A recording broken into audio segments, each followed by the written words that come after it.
네, 안녕하십니까. 발표자 조용건입니다. 일단 발표하기에 앞서서 좀 주제와 관련이 있는 동영상 하나를 먼저 짚고 넘어가겠습니다.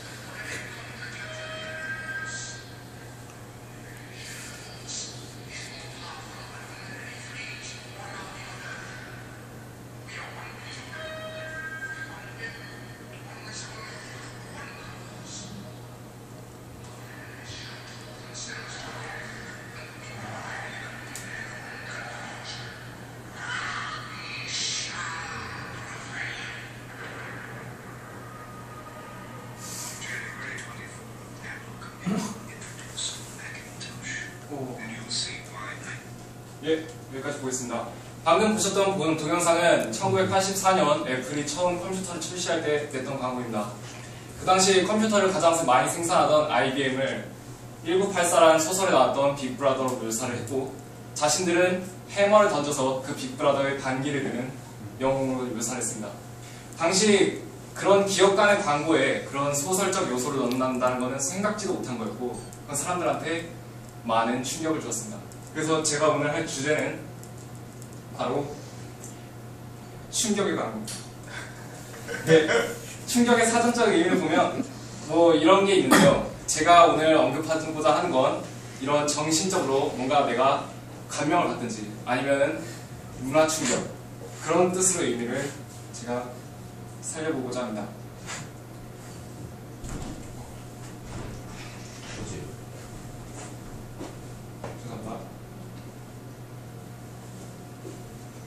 예, 그러면 우리 삶에 왜 충격이 필요한가? 제가 충격에 대해서 언급을 했는데, 우리가 일상을 살면서 충격을 받게 되고 그런 걸 좋게 느낄 수도 나쁘게 느낄 수도 있습니다. 근데 저는 오늘 왜 충격이 필요한지, 그리고 충격이 어떤 영향을 주는지, 그리고 우리는 그걸 통해서 어떻게 해야 되는지에 대해서 짚고 넘어가겠습니다. 일단 저에게 충격이 필요했던 이유를 말씀드리겠습니다. 제가 페이스북에서 이제 여러분들이 프레젠테이션 하는 걸 다 봤는데 다들 너무 잘하셨더라고요. 그래서 제가 오늘 프레지라는 걸 써서 좀 더 임팩트를 추구해보고자 했습니다. 예. 그래서 이렇게 프레지라는 걸 써고 그렇게 다들 이렇게 열심히 했기 때문에 다들 너무 잘하셔서 어쩔 수 없었습니다. 넘어갈게요. 그럼 다시 충격이 필요한 이유로 와서, 우리가 삶을 살아가는데 매일 반복되는 일상이 있습니다. 학교를 가든 일을 하던, 일단 현대사회에 와서는 우리가 피할 수 없는 일상이 있습니다. 거기에 대해서 지루하다고 느끼는 사람도 있고, 우리가 원하는 건 일탈일 수가 있습니다. 가끔 한 번은 여행을 떠나든지 콘서트를 가든지, 그렇다고 이게 막 담배를 핀다거나 술 막 처먹거나 그런 건 아니고요. 일상 탈출입니다. 그래서 그 일상 탈출을 위해 필요한 것은 바로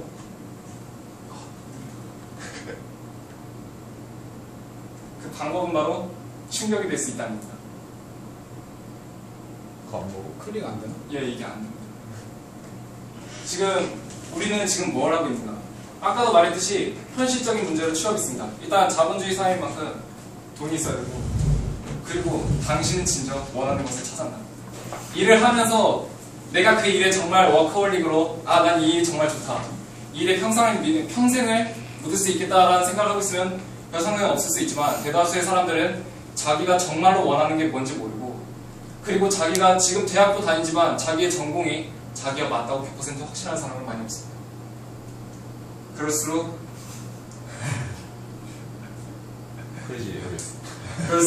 이 꿈이라는 게 중요하게 되는데요. 우리가 이 꿈을 찾기 위해서 어떻게 해야 되나?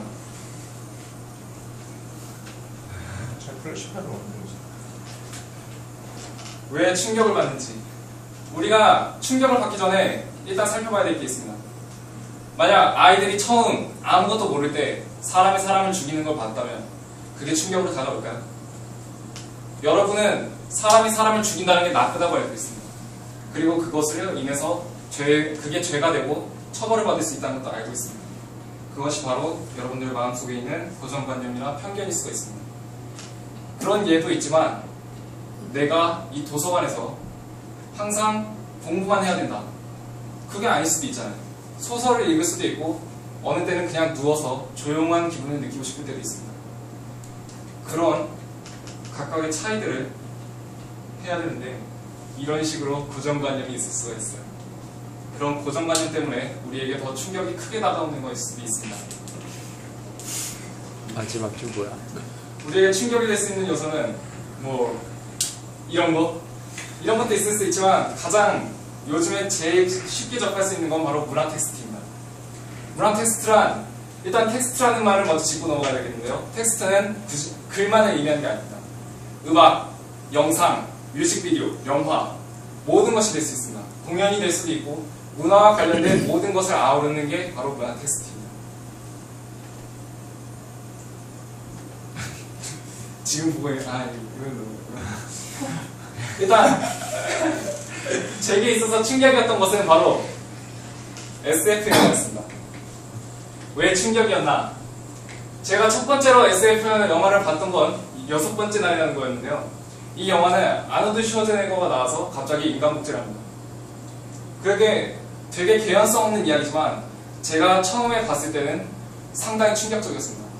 인간 복제라는 게 실제로 가능한 일인지는 그때는 뭐 아직 그 이전이니까 몰랐지만 어쨌든 되게 신선한 주제였으면 틀림이 없고 제가 평소에 그냥 생각하던 그런 틀에서 벗어나게 해줬습니다. 저에게 충격을 준 거죠.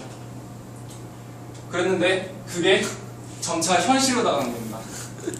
개놈지도가 완성되고 황우석은 이렇게 뭐 동물 복제를 진짜로 현실화시키면서 영화뿐만이 아니라 그게 진짜 현실이 될 수 있다는 걸 제게 알려줬고 그거는 제게 있어서 한마디로 이야기하자면 센세이션이었습니다. 그 이후로 저는 이렇게 뭐 여러 가지 영화들을 SF 영화들을 즐겨보게 되었고 이런 것은 제가 따분한 일상 속에서 어느 정도 다른 생각을 할 수 있게 되는 전환의 매개체였습니다. 예. 과연 충격은 어떤 영향을 주는가? 제가 SF 영화를 좋아하지만 여러분들은 SF 영화를 좋아하지 않을 수도 있습니다. 싫어할 수도 있고요. 그렇지만 충격을 어떻게 과연 받을 수 있는지 좀 공감 가는 예시를 하겠습니다. 아까 설명했듯이 처음 봤던 애플의 광고가 충격적일 수도 있고 아니면 FPS 게임의 혁신이었던 이런 포탈이라는 게임도 나름대로의 충격일 수가 있습니다. 이 포탈이라는 게임은 FPS의 혁명이라고도 할 수가 있었는데 FPS 하면 무슨 생각이 나나요? 보통 총을 쏘는 걸 생각합니다. 하지만 이 게임은 총을 쏘지 않습니다. 영상을 보시죠.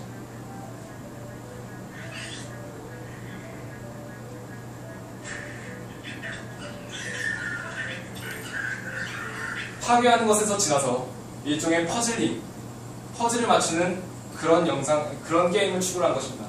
당연히 사람들은 일반 총쏘던 게임만 하다가 이런 걸 보니까 센세이션할 수밖에 없었고 이 게임은 포탈 1, 포탈 2가 났는데 그 나온 해에 게임상 50개에서 100개씩을 거머쥐게 됩니다. 모두에게 공감 가는 충격을 선사했던 것이죠. 또한 블레이드 앤 소울이 있겠는데요. 이 블레이드 앤 소울은 조금 신선하게 게임을 바꿨습니다.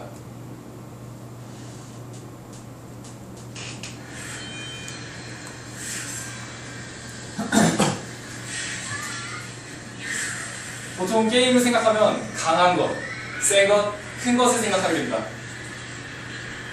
그래서 나왔던 게 이런 거였죠. 근데 아니다. 블레이드 앤 소울에서의 소환사는 그런 개운이 아닌 고양이를 소환하게 됩니다. 패드아웃. 이 고양이가 공격도 하고 회복도 하고 게임의 모든 요소를 같이 합니다. 위험성이라는 요소를 추가시킨 거죠. 게임은 보통 폭력적입니다. 뭔가를 하기 위해서 몬스터를 잡든지 아니면 서로 간에 전쟁을 하든지 그런 컨텐츠가 보통 있고 이 블레이드 앤 소울이라는 게임도 마찬가지지만 그 안에 좀 재미적인 요소인 이런 고양이들이 들어가게 되었습니다. 그리고 이 강남 스타일도 빼놓을 수 없겠죠. 지금 유튜브 1위 동영상 저스틴 비버의 베이비입니다. 아주 조회수가 많죠. 8억 가까이 됩니다만 반대가 반은 없네요. 하지만 강남 스타일의 경우 반대가 거의 없습니다. 무슨 차이일까요? 저스틴 비버의 특성을 말하자면 이렇습니다. 저스틴 비버가 인기가 있는 건 사실이지만 미국 내에서 저스틴 비버를 좋아하는 사람은 소수입니다. 한정돼 있어요. 특히 10대에 한정돼 있습니다. 하지만 강남 스타일은 누구든지 다 좋아합니다. 여러분도 뉴스를 보셨으니까 알겠지만 10대든 70대든 다들 좋아합니다. 왜 그런 것일까요? 거기엔 이런 파격이 있기 때문이 아니었을까요? 사람들이 그런 걸 좋아하게 되면서 패러디 영상도 만들게 됩니다. 네. 인기가 있을수록 이런 패러디가 많아지는데 저스틴 비버 영상의 경우 그런 게 거의 없습니다만 강남 스타일은 아직도 수많은 콜라주가 되고 있고요. 그리고 이번엔 광고 비교를 해보겠습니다. 아까 애플 광고도 보셨겠지만 광고는 짧은 시간에 사람들에게 큰 인상을 남겨야 합니다. 그렇기 때문에 좀 더 파격적인 무언가가 추구가 되는데요. 이때 광고 두 개를 비교해 보겠습니다. 과연 차이가 어떤지 잘 봐주세요.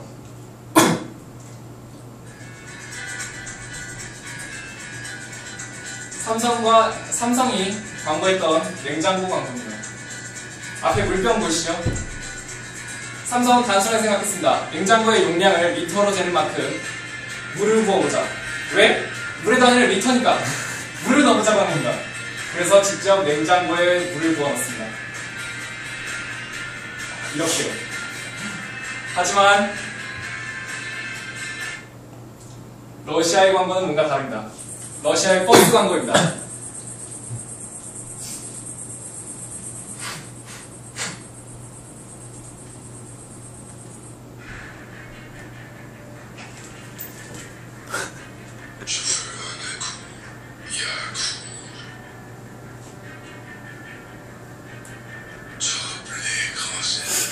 평범한 버스랑 똑같습니다.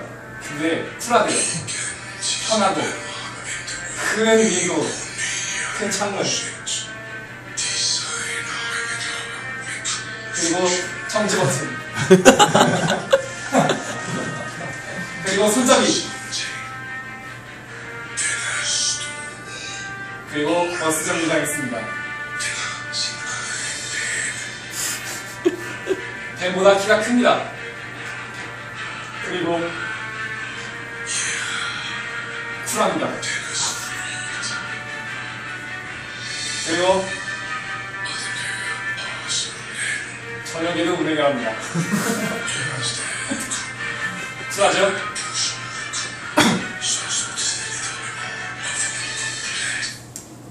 두 광고의 차이가 뭘까요?